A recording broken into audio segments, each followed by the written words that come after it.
Setelah bertahun-tahun menemani langkah kaki masyarakat Indonesia, PT Sepatu Bata resmi menutup pabriknya di Purwakarta per 30 April tahun 2024. Meskipun telah melakukan berbagai upaya, permintaan pasar sepatu bata terus menurun.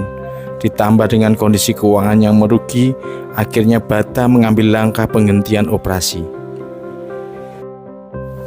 Dilansir dari laman resmi The Bata Company, perusahaan sepatu Bata didirikan oleh 3 serangkai, yaitu Thomas, Anna, dan Antonin Bata pada 21 September tahun 1894 di Zlín, Republik Ceko. Produsen sepatu Bata itu masuk ke Indonesia pada tahun 1921 dan melakukan kerjasama dengan perusahaan importer sepatu yang beroperasi di Tanjung Priok, Jakarta yang bernama Netherlands Indies atau NV. Pembukaan toko sepatu milik Thomas Bata di Batavia itu dilakukan pada tahun 1930. Letak toko sepatu itu ada di Jalan Kosvik North dekat daerah Pasar Baru. Dari nama belakang sang pengusaha sepatu inilah orang kebanyakan dapat mengenal sepatu merek Bata yang mula-mula dijual eceran di toko tersebut. Mendapat tanggapan yang cukup baik dari masyarakat luas di sini, maka Thomas Bata berencana membangun sebuah pabrik sepatu di daerah Jakarta. Dari pabrik sepatu yang akan dibangun itu diharapkan dapat menghasilkan 5.000 pasang sepatu setiap minggunya. Setelah dengan pertimbangan panjang, diputuskanlah mendirikan pabrik sepatu Bata di daerah Kalibata dengan luas kurang lebih 300 hektar. Di lokasi ini dahulunya merupakan sebuah tanah partikelir yang banyak ditanamin pohon karet serta sungai Ciliwung yang di sebelah timurnya.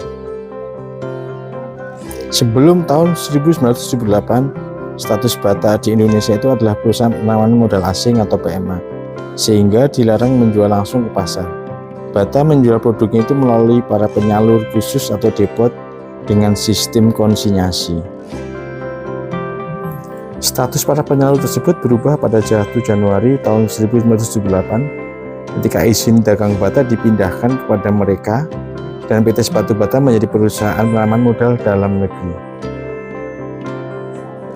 Pada 24 Maret tahun 1982, Bata resmi menjadi perusahaan publik dan tercatat di Bursa Efek Jakarta atau BIJ. Selanjutnya, pada tahun 1994, pabrik sepatu Bata di Purwakarta selesai dibangun dan menjadi salah satu pabrik terbesar di Indonesia. Bata sendiri memiliki spesialisasi produk sepatu injeksi untuk pasar dalam dan luar negeri. Dalam sejarahnya, perusahaan sepatu Bata itu mulai melakukan modernisasi pada tahun 1897. Ketika itu produksinya mulai memakai mesin uap. Bata menjadi salah satu produsen sepatu massal pertama di Eropa. 2 tahun kemudian, toko sepatu Bata dibuka di Zlín. Pada tahun 1905, Bata dapat memproduksi 2.200 pasang sepatu per hari dan menjadikannya perusahaan sepatu terbesar di benua biru.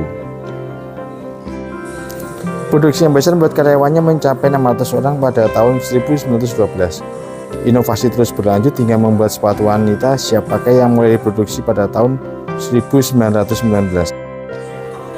Masa kejayaan Bata itu terjadi pada tahun 1936. Model sepatu Bata tenis itu menjadi sangat populer. Perusahaan ketika itu menciptakan untuk anak-anak sekolah di India. Sepatu ket bergaris-garis dengan pelindung ujung kaki karet menjadi salah satu yang terlaris sepanjang masa dan masih dijual di seluruh dunia.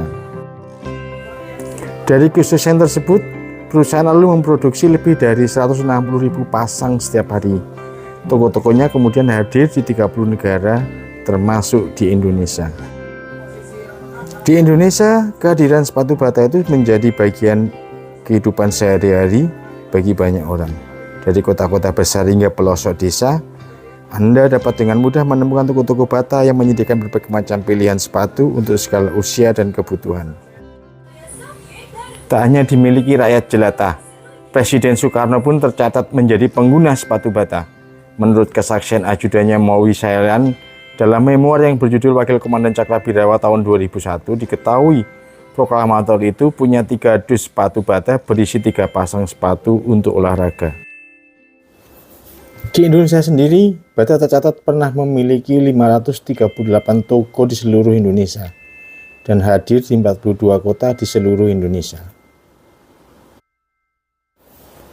Hal ini menunjukkan betapa besar pengaruh dan popularitas merek ini di tengah masyarakat Indonesia.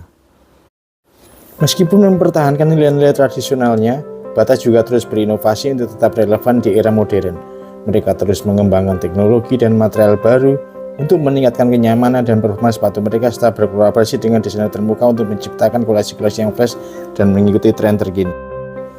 Dengan kualitas yang telah teruji, desain yang timeless, dan kehadiran yang luas di Indonesia, sepatu Bata terus mengukuhkan posisinya sebagai salah satu merek alas kaki paling dihormati dan dicintai di negeri ini. Mereka tidak hanya menjadi pilihan yang tepat untuk berbagai kesempatan, juga menjadi simbol dari gaya hidup yang berkualitas dan memilih yang terbaik. Sepatu Bata telah menjadi salah satu merek alas kaki yang paling dihormati di Indonesia. Namun keberadaannya di tanah air ini tidak terjadi begitu saja. Ada sejarah panjang yang melatar belakangi bagaimana sepatu Bata menjadi salah satu pilihan utama bagi masyarakat Indonesia. Pabrik-pabrik produksi sepatu Bata di Indonesia tidak hanya berkontribusi pada pemenuhan kebutuhan akan alas kaki yang berkualitas, tetapi juga memainkan peran penting dalam perkembangan ekonomi dan industri di negara ini. Mereka memberikan lapangan pekerjaan bagi ribuan orang, menghasilkan pendapatan yang signifikan bagi ekonomi nasional, dan menyebarkan teknologi dan praktek manufaktur modern ke dalam industri lokal. Mereka tidak hanya menawarkan desain-desain yang sesuai dengan tren dan selera lokal, tetapi juga menghasilkan berbagai macam jenis sepatu untuk memenuhi kebutuhan masyarakat yang beragam, mulai dari sepatu formal hingga sepatu casual dan dari sepatu anak-anak hingga sepatu olahraga. Sepatu Bata telah berhasil membangun kesetiaan pelanggan yang kuat di Indonesia. Mereka bukan hanya dilihat sebagai merek alas kaki, tetapi juga sebagai bagian dari gaya hidup dan identitas budaya masyarakat. Dengan kualitas yang terjamin dan kehadiran yang luas, sepatu Bata telah menjadi bagian tak terpisahkan dari cerita fashion dan gaya hidup di Indonesia. Namun, dampak pandemi COVID secara luas telah dirasakan Bata dan para pelaku industri sepatu di seluruh dunia. Pembatasan perjalanan, penutupan toko-toko fisik, dan perubahan pola belanja oleh konsumen telah menghantam penjualan sepatu secara global. Sepatu Bata pun tidak luput dari dampak ini. Pasalnya, penurunan daya beli konsumen, gangguan rantai pasokan, dan perubahan preferensi pembelian telah menjadi tantangan tambahan bagi bisnis mereka. Untuk mengatasi dampak pandemi ini, banyak perusahaan termasuk sepatu Bata terpaksa mengambil langkah seperti restrukturisasi organisasi, penyesuaian strategi pemasaran, dan fokus pada penjualan online. Meski demikian, pemulihan sepenuhnya mungkin memerlukan waktu yang cukup lama, mengingat ketidakpastian yang masih ada dalam perkembangan pandemi dan dampak terhadap ekonomi global. Bata menutup sekitar 50 gerai sepanjang tahun 2020 akibat pandemi COVID, sehingga total gerai yang dioperasikan itu hanya tersisa 460 per Mei 2021 dan akan berfokus pada penjualan digital. Bata juga sempat menjual Geraha Bata kantor pusatnya di Jakarta Selatan senilai 63,4 miliar untuk menutup kerugian. Gedung 6 lantai dengan total 4.230 persegi itu berdiri di tanah seluas 1.993 meter persegi. Pabrik Bata di Purwakarta merupakan salah satu dari sejarah panjang keberadaannya di Indonesia. Sejak pertama kali, Bata telah menjadi salah satu merek sepatu favorit di mata masyarakat. Namun, popularitasnya mulai merosot, terutama karena permintaan konsumen yang semakin menurun. Dan pada akhirnya, pabrik sepatu Bata di Purwakarta itu resmi berhenti beroperasi.